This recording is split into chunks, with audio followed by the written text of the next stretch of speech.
Hello everyone, how are you all. तैयारी कैसी चल रही है? चलो, इनऑर्गेनिक केमिस्ट्री आई होप आपको धीरे धीरे थोड़ी बेटर लग रही होगी। अभी कुछ और बढ़िया कॉन्सेप्ट्स पढ़ते हैं। हम लोग कार्बन फैमिली की काफी सारी चीजें पढ़ रहे थे, तो अभी लेड जो कि कार्बन फैमिली के ही सबसे नीचे आता है, उसकी कुछ रिएक्शंस और उसकी कुछ प्रॉपर्टीज है जो काफी इंपॉर्टेंट है। तो हम लोग आज उससे शुरू करेंगे। तो सबसे पहले जो सबसे इंपॉर्टेंट प्रॉपर्टी है लेड की, लकीली हम लोग वो पहले पढ़ चुके हैं, that is inert pair effect. आपको याद होगा। ठीक है, मैं एक बार क्विकली रिवाइज कराता हूँ बिकॉज उसके बेसिस पे काफी सारी चीजें आज ड्राइव होने वाली हैं। ठीक है, तो बेसिकली इनर्ट पेयर इफेक्ट क्या होता है कि लेड का +2 state is more stable then +4 state. इसलिए वो +4 से +2 बनना चाहता है, दूसरे से इलेक्ट्रॉन छीन लेता है, सामने वाले को ऑक्सीडाइज कर देता है। इसलिए lead +4 is a very good oxidising agent. ये सारी चीजें हम लोग पुराने वीडियोस, जो ट्रिक वीडियोस में बना रहा हूँ, उसमें कर चुके हैं। सो आई सजेस्ट यू कि आप पुराने वीडियोस साथ साथ देखते रहो। इनफैक्ट स्टेप बाय स्टेप देखो, बीच बीच में से मत देखो, और प्रॉपर नोट्स बनाओ, क्योंकि मैं जितने भी वीडियोस आगे बनाने वाला हूँ उन सब का रेफरेंस पीछे के वीडियो से होगा। ठीक है, तो ये बिल्कुल वैसा है जैसे एक सीरीज चलती है ना, जैसे एक टीवी सीरीज चलती है कि अगर आप बीच में से देखोगे तो आपको फील नहीं आएगी, मजा नहीं आएगा। स्टार्टिंग से देखो। ठीक है। अच्छा, तो अभी लेड की कौन सी प्रॉपर्टी है जो बहुत ज्यादा इंपॉर्टेंट है, जो कि मेटलर्जी में भी आती है, तो उस प्रॉपर्टी को एक चीज उठाते हैं और इसी बहाने आपको मेटलर्जी का भी एक फंडा क्लियर हो जाएगा। ठीक है, तो पहले मैं मेटलर्जी का एक फंडा सिखाऊंगा। तो मेटलर्जी में हम लोग किसी भी मेटल का एक्सट्रैक्शन जनरली कैसे करते हैं, हम लोग क्या सोचते हैं कि यार उसमें से इंप्योरिटीज कैसे हटाई जाए। राइट, यही मेटलर्जी होती है। 50 तरीके के मेथड्स हैं। हम लोग डिटेल में जब मेटलर्जी का चैप्टर पढ़ेंगे तो एक एक प्रोसेस के बारे में मैं डिस्क्रिप्शन दूंगा, बट अभी के लिए फंडा सुनो बहुत ध्यान से। मान लो ये है फेरस सल्फाइड। ठीक है, FeS2। मैंने इसकी ऑक्सीडेशन से रिएक्शन कराई, तो ऑक्सीजन से रिएक्शन कराई, Fe2O3 बन गया और SO2 बन गया। ठीक है, now imagine there is a particular compound और there is a particular element E जो कि आयरन से उसका ऑक्सीजन छीन ले, तो मजा आ जाएगा यार। तो क्या होगा, ये जो एलिमेंट है ये ऑक्सीजन को छीन लेगा और उसके साथ कुछ कंपाउंड बना देगा और अपना आयरन फ्री हो गया। लो भाई, अपने को यही तो चाहिए था। मेटलर्जी का एक सिंपल फंडा है, अगर आप कोई एलिमेंट या कोई रिएजेंट ऐसा ढूंढ पाओ जो आपके मेन मेटल को बाकी चीजों से अलग कर दे, इधर बाय केमिकल प्रोसेस और फिजिकल प्रोसेस जो भी हो, अगर वो अलग कर दे तो बस इसी को तो मेटलर्जी बोलते हैं। अब आप इस आयरन की प्योरिफिकेशन कर लेना, ठीक है, उसका इलेक्ट्रोलिसिस कर लेना, आपको जो करना करो। मेन बात यह है, हमारे पास एक एलिमेंट ऐसा है जिसका नाम है कार्बन। कार्बन एक काफी अच्छा रिड्यूसिंग एजेंट है। कार्बन ऑक्सीजन छीन लेता है। अब ध्यान से मेरे वर्ड सुनना। रिड्यूसिंग एजेंट वो होता है जो सामने वाले को रिड्यूस करता है, खुद ऑक्सीडाइज होता है, और सामने वाले को रिड्यूस करने का मतलब है उसका ऑक्सीजन छीन लेना, क्योंकि ऑक्सीजन को ऐड करने को बोलते हैं ऑक्सीडेशन, तो ऑक्सीजन को रिमूव करने को क्या बोलते हैं, रिडक्शन। ठीक है, तो हमारे पास एक चीज है कार्बन जो कि आयरन से उसका इलेक्ट्रॉन अगर छीन लेगा तो आयरन Fe2O3 का क्या बन जाएगा, Fe2O3 plus carbon will give you Fe plus CO। Balancing कर लेंगे, कोई बड़ी बात नहीं। ठीक है, अब FeS2 को हमने पहले ऑक्सीडाइज करके Fe2O3 में कन्वर्ट किया, ताकि फिर इस Fe2O3 से ऑक्सीजन छीना जा सके थ्रू कार्बन।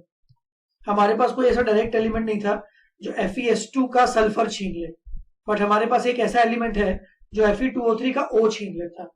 ठीक है, और अब इस प्रोसेस का भी एक नाम है, इसको बोलते हैं रोस्टिंग। तो रोस्टिंग का मतलब होता है हवा की प्रेजेंस में, मतलब ऑक्सीजन की प्रेजेंस में हीट करना। तो इसका पर्पस होता है ऑक्साइड बना दो। ठीक है, ये अपने को पता है। अब मैं सेम चीज लगाऊंगा लेड के केस में।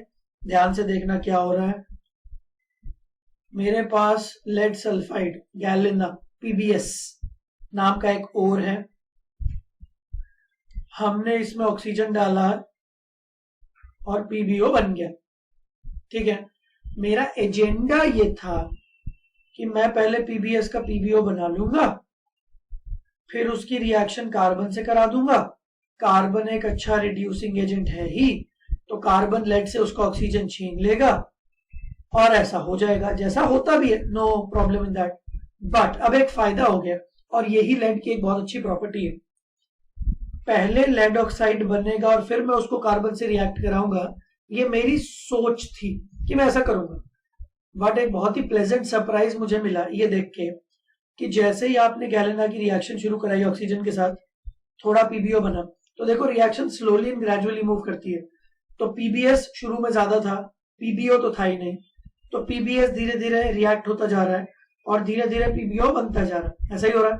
तो हमने ऐसा देखा कि थोड़ा सा बचा हुआ पीबीएस और जो जस्ट पीबीओ बना है, उन्हीं दोनों ने आपस में रिएक्शन करके लेड बना दिया और सल्फर और ऑक्सीजन आपस में जुड़ के SO2 बना गए, या उनका जो हुआ मुझे फर्क नहीं पड़ता। The point is very simple, मुझे लेड बनाना था। पहले मैं सोच रहा था कि कार्बन की हेल्प लगेगी एज अ रिड्यूसिंग एजेंट, तब जाके लेड बन पाएगा।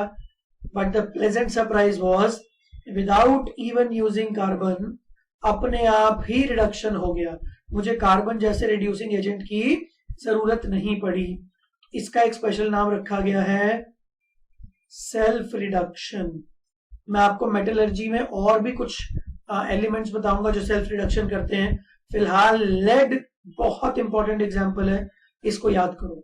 तो लेड सल्फाइड की रोस्टिंग की गई, इस प्रोसेस का नाम है रोस्टिंग। रोस्टिंग करके उसका ऑक्साइड बनाया गया। जो ऑक्साइड बना, उसी ऑक्साइड ने सल्फाइड के साथ रिएक्ट करके लेड बनाना शुरू कर दिया। So this is a very important process of extraction of lead. ठीक है, तो अब आपको ये चीज आपको याद कर लेनी है, self reduction of lead.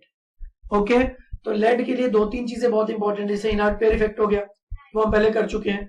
Self reduction आप कर लो। कुछ बेसिक इंपॉर्टेंट रिएक्शंस है, पास्ट 40 इयर्स में लेड के ऊपर काफी रिएक्शंस आई हुई हैं, तो वो रिएक्शंस में कुछ ना समझने वाला है नहीं, सब याद ही करने वाला है। जैसे लेड नाइट्रेट को हीट किया तो क्या बनेगा, तो यार लेड ऑक्साइड बनेगा, NO2 बनेगा, O2 बनेगा। अब इसमें कुछ समझने वाला नहीं है, ठीक है। Lead nitrate on heating gives, अब जैसे मैं चलो एक एग्जांपल लिखवा देता हूं। Lead nitrate on heating gives lead oxide plus NO2 plus O2, balancing कर लेने। ठीक है, अब ये NO2 ब्राउन कलर की गैस होती है, ये हम लोग आगे क्वालिटेटिव एनालिसिस में पढ़ेंगे। तो NO2 का कलर ब्राउन होता है, तो कभी कभी ऐसा क्वेश्चन आ चुका है, which coloured gas is released when we heat lead nitrate, तो आंसर इज ब्राउन। ऑक्सीजन तो अपना कलरलेस होता है, ठीक है ना। तो ऐसी कुछ कुछ रिएक्शंस आएंगी, तो आई एडवाइस यू कि आप पास्ट 35-40 ईयर पेपर्स जो एस ब्लॉक और पी ब्लॉक के क्वेश्चंस आए उसको अच्छे से कर लो, ठीक है। तो उससे जो मंडेन रिएक्शंस है ना, जो हर 4-5 साल बाद रिपीट होती रहती हैं, वो आप याद कर लो। और बाकी जो इंपॉर्टेंट लॉजिक्स और इंपॉर्टेंट कॉन्सेप्ट्स हैं वो तो मैं सिखा ही रहा हूं, ठीक है। तो लेड की केमिस्ट्री में ये 2-3 चीजें बहुत इंपॉर्टेंट है, inert pair effect, self reduction, ये 2 चीजें एक्सट्रीमली इंपॉर्टेंट है, इनको याद कर लेना, ठीक है। चलो नेक्स्ट वीडियो में एक और बढ़िया कॉन्सेप्ट लेके आता हूं, अभी के लिए बाय बाय।